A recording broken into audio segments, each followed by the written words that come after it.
Hello all of you guys, welcome back to PW platform. मी दुर्गेश मकवान, आपल्या सगळ्यांचं मनपूर्वक स्वागत आहे.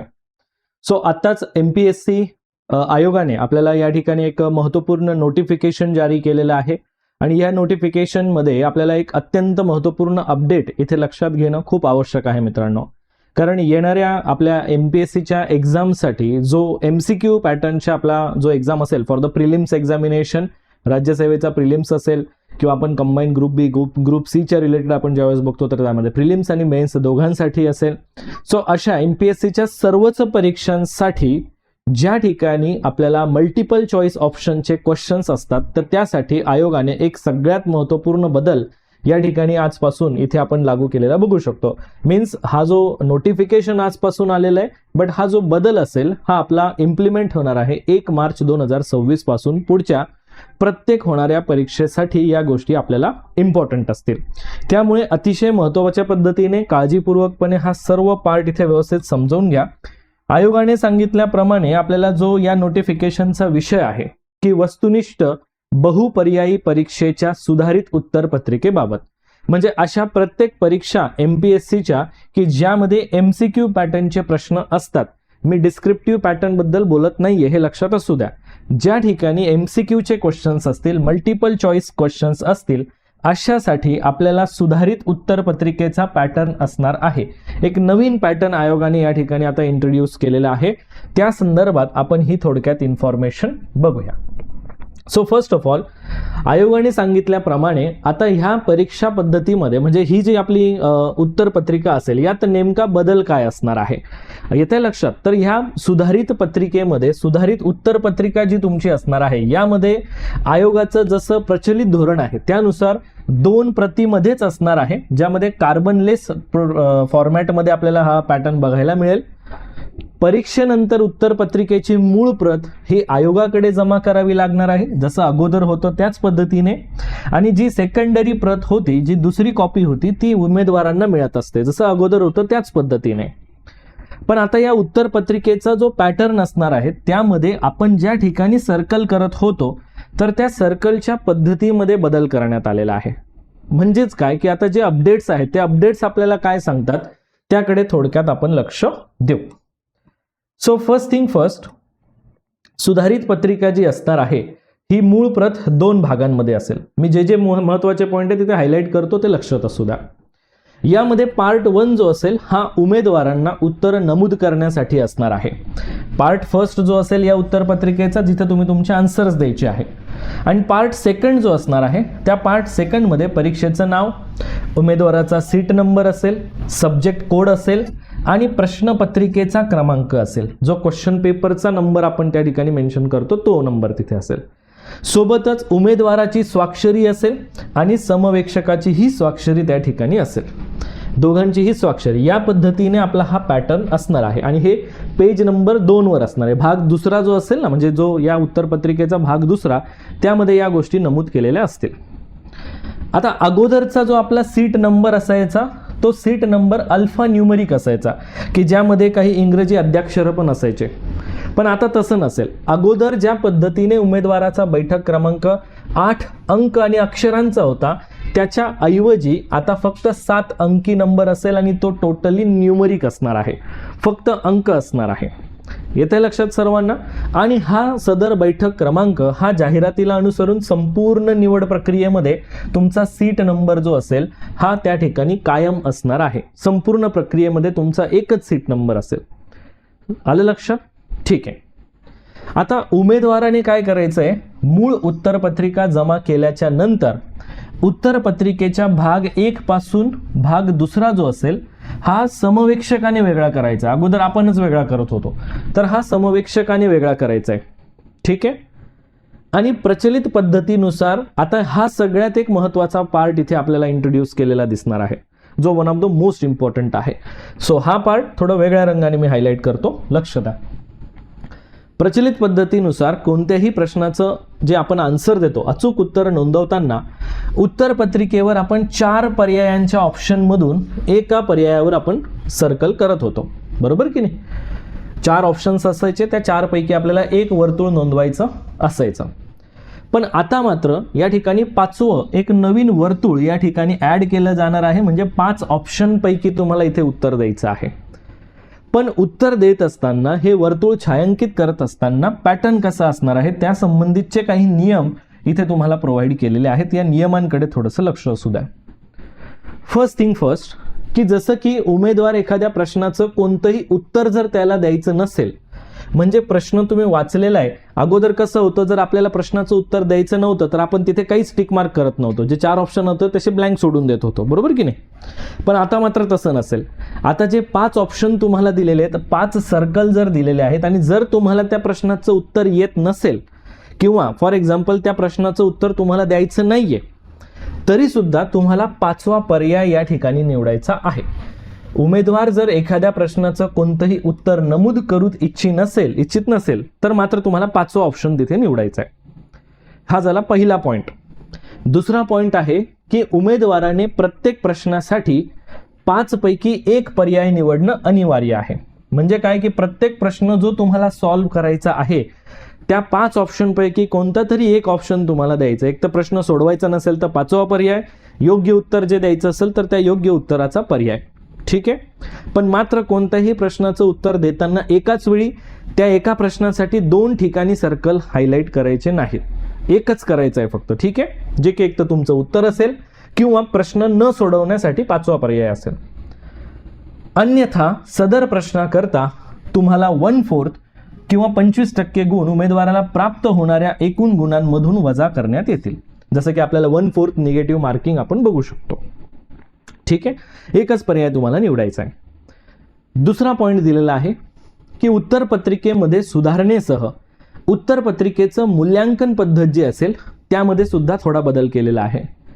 आता मूल्यांकन कसं होणार आहे, आता या मूल्यांकनमध्ये काय असेल की खालील प्रकरणी, म्हणजे आता हे जे सिनॅरिओ मी तुम्हाला सांगणार आहे, ह्या प्रत्येक सिनॅरिओमध्ये प्रत्येक प्रश्नाकरता 25% किंवा 1/4 निगेटिव्ह मार्किंग आपण बघत असतो. निगेटिव्ह मार्किंग तर असेलच, बट जे की 1/4 निगेटिव्ह मार्किंग असेल. मग ही निगेटिव्ह मार्किंग केव्हा ॲप्लिकेबल असेल ते सगळ्यात महत्त्वाचं इथे लक्षात घ्या. पहिला पॉईंट, की जर तुम्ही 5 ऑप्शन्स जे तुम्हाला दिलेले आहेत त्यापैकी एकही पर्याय जर तुम्ही छायांकित केला नाही तर तुमचा 1/4 मार्क वजा होईल. म्हणजे जसं मी तुम्हाला सांगितलं, उदाहरण मी त्या ठिकाणी सांगतो तुम्हाला, म्हणजे तुम्हाला थोडंसं एक क्लॅरिटी या ठिकाणी बेस्ट पद्धतीने येऊन जाईल. Just a minute.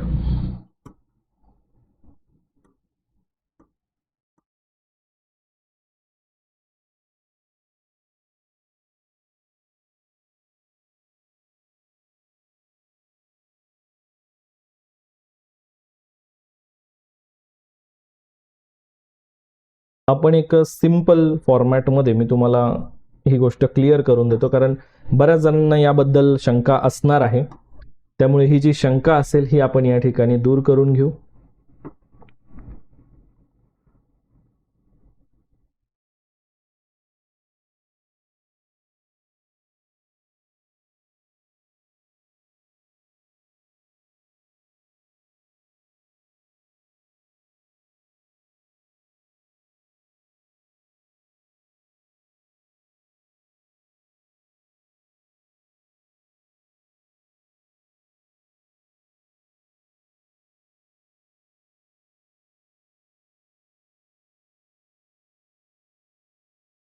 ठीक आहे.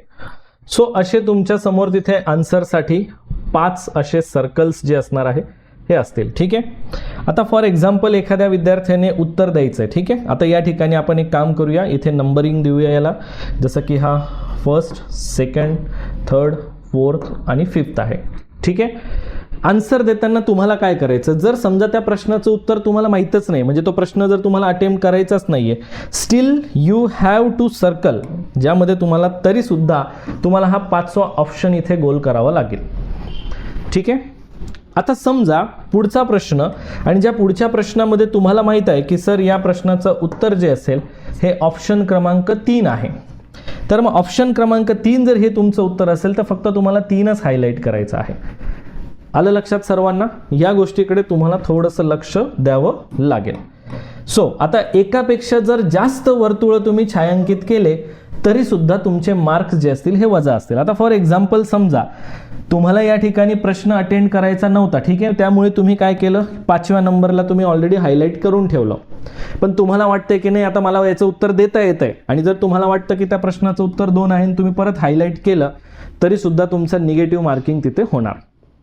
आलं लक्षात? त्यामुळे ह्या नियमांना थोडंसं काळजीपूर्वक समजून घ्यायचं आहे. उत्तरामध्ये दुरुस्ती करणं किंवा तसा प्रयत्न करणं. जसं आता मी दुरुस्ती करण्याचा प्रयत्न केला, मी पहिल्यांदा 5वा ऑप्शन दिला जे की मला माहीत नव्हतं, पण आता मला आठवलं की मला हे उत्तर द्यायचंय, राईट, तर मी इथे जेव्हा हायलाईट केलं त्यामुळे माझे ते मार्क निगेटिव्हमध्ये जाणार. उत्तरपत्रिकेमध्ये जसं मी बोललो दुरुस्ती करणं किंवा प्रयत्न करणं, उत्तरपत्रिकेमध्ये सोडवलेलं प्रत्येक चुकीचं उत्तर जर असेल, समजा आता मी हे जे आन्सर दिलं, आता हे तिसरं मी जे आन्सर दिलेलं होतं ते चुकीचं आहे, बरोबर की नाही, मग त्या ठिकाणी माझं निगेटिव्ह मार्किंगमध्ये मार्क जाणार. सो हा एक पॉईंट आपण या ठिकाणी बघायचा. आणि ज्यावेळेस फायनल काउंटिंग ज्यावेळेस होईल तुमच्या मार्कांची, तर मार्क जर डेसिमलमध्ये असतील, समजा एखाद्या विद्यार्थ्याला 20 फॉर एक्झाम्पल आपण म्हणू शकतो की 56.87 मार्क पडले, एखाद्या विद्यार्थ्याला सर 78.35 मार्क पडले. सो डेसिमल प्लेस जो असेल तर डेसिमलमध्येच तुमचं जे काउंटिंग असेल ते त्या ठिकाणी कन्सिडर केलं जाईल. Second part, I hope so तो आयोगाने दिलेल्या या नोटिफिकेशनमधला फर्स्ट पार्ट तुम्हाला अगदी क्रिस्टल क्लिअर या ठिकाणी समजलेला असेल. So moving towards the next part, अशा कोणकोणत्या सिच्युएशन असतील की ज्या सिच्युएशनमध्ये मात्र तुमचे दिलेले उत्तरं अवैध समजण्यात येतील. आता हे गोष्टी सगळ्यात महत्त्वाच्या आहेत, त्या लक्षात घ्या की सर अवैध केव्हा म्हटलं जाईल, इनव्हॅलिड केव्हा असेल. ठीक आहे, तुमची उत्तरपत्रिका अवैध बोलतोय, मी आन्सर नाही बोलत आहे, मी डायरेक्टली हे बोलतोय की जर तुम्ही ह्या चुका केल्या तर तुमची उत्तरपत्रिका तपासली सुद्धा जाणार नाही. ठीक आहे, अवैध इनव्हॅलिड समजली जाईल जेव्हा मूळ पत्रिकेवरचा, मूळ उत्तरपत्रिका जी आहे, मूळ उत्तरपत्रिका म्हणजे जो की पृष्ठ 1 आणि भाग 2 वर विहित केलेल्या ठिकाणी स्वाक्षरी जर केलेली नसेल, समजा दिलेल्या ठिकाणी जर तुम्ही तुमची सिग्नेचर केलेली नसेल, तर मात्र तुमची पेपर, तुमचं जे आन्सर शीट असेल ती इनव्हॅलिड म्हटली जाईल. जर काळ्या बॉलपेनच्या व्यतिरिक्त, काळ्या शाईचा बॉलपॉइंट पेन या व्यतिरिक्त इतर कोणत्याही अन्य शाईच्या प्रकाराचा वापर जर केला किंवा इतर कोणता पेनचा वापर केला, सर मी जेल पेन वापरतो, ज्याला आपण रोलर बॉल पेन म्हणत असतो ते वापरतो, त्याचा उपयोग चालणार नाही. तुम्हाला ब्लॅक कलरचा बॉल पॉइंट पेनच वापरायचा आहे, हे लक्षात असू द्या. ठीक आहे, अन्य शाईचा किंवा इतर बॉल पॉइंटच्या व्यतिरिक्त काळ्या रंगाचाच पेन वापरायचा आहे. काळ्या रंगाचा म्हणजे काळा पेन नाही आहे, काळ्या शाईचा पेन, हे लक्षात असू द्या. उत्तरपत्रिकेवर तुम्ही काही गैरलागू पद्धतीने काही चिन्ह नमूद केलं किंवा काही शब्द प्रयोग तिथे हायलाईट करून ठेवला, ठीक आहे, चिन्ह नमूद केलं, काही मार्किंग करून ठेवलं, तरी सुद्धा तुमचा जो आन्सर शीट असेल ती इनव्हॅलिड कन्सिडर होईल. प्रत्येक उमेदवाराला पुरवलेल्या प्रश्नपुस्तिकेवरचा हे एक मॅन्डेटरी पॉईंट लक्षात ठेवा, तुम्हाला उत्तरपत्रिकेमध्ये तुम्हाला मिळालेली जी प्रश्नपत्रिका असेल त्या प्रश्नपत्रिकेचा क्रमांक त्या उत्तरपत्रिकेवर नमूद असणं आवश्यक आहे. जर तुम्ही ते केलं नाही तर मात्र तुम्हाला त्या ठिकाणी तुमची उत्तरपत्रिका तपासली जाणार नाही. पुढे, मूळ उत्तरपत्रिकेवर जो पृष्ठभाग 1 आहे त्यावर जर बैठक क्रमांक अथवा इतर कोणत्याही प्रकारचं लिखाण केल्यास अथवा सांकेतिक खूण केल्यास किंवा तसा काही प्रयत्न केल्यास तुम्हाला त्या ठिकाणी तुमची उत्तरपत्रिका इनव्हॅलिड समजली जाईल. आलं लक्षात? भाग 1 वर जर तुम्ही बैठक क्रमांक लिहिले, तुम्हाला दिलेल्या गोष्टी दिलेल्या जागीच लिहायच्या आहेत, हे तुम्ही विशेष लक्षात घ्यायचं आहे. या संबंधित अधिकृत फॉर्मॅट जो आहे आयोगाच्या द्वारा आपल्याला मिळाला तर तो मिळूही शकेल, म्हणजे जर आयोगाने प्रसिद्ध केला तर तो आपल्याला समजू शकेल. अन्यथा या दिलेल्या माहितीच्या आधारेच आपल्याला अटेम्प्ट करावं लागेल आणि ह्या गोष्टींचे नियम हे तुम्ही व्यवस्थित लक्षात ठेवा. उत्तरपत्रिकेवरचा QR कोड, टायमिंग ट्रॅक किंवा इतर छपाई केलेला कोणत्याही प्रकारचा मजकूर खराब जर केला, आलं लक्षात, पेनाने, पेन्सिलने किंवा काही ब्लेडने वगैरे जर तुम्ही काही खराब करण्याचा प्रयत्न केला तर ती उत्तरपत्रिका तुमची इनव्हॅलिड असेल. आणि ह्या संबंधित पूर्ण उत्तरपत्रिकेच्या वापरासंबंधीच्या सर्व सूचना उत्तरपत्रिकेची दुय्यम प्रत, कार्बनलेस जो बॅक पेपर असतो ना, जो तुम्हाला मिळत असतो, त्यावर तुम्हाला त्या गोष्टी ज्या असतील या सूचना वेळोवेळी अद्ययावत करण्यात येतील आणि तुम्ही या सूचनांचं पालन करणं हे अत्यावश्यक असेल. आणि विशेष म्हणजे हा संपूर्ण पॅटर्न म्हणजे हे नवीन आपल्या उत्तरपत्रिकेचा जो पॅटर्न असेल हा 1 मार्च 2026 नंतरच्या ज्याही सर्व परीक्षा असेल त्यासाठी लागू केला जाईल. 1 मार्च 2026च्या नंतर सर्व परीक्षा ज्या असतील त्यासाठी हाच पॅटर्न असेल, हे तुम्ही सर्वांनी लक्षात घ्यायचं आहे.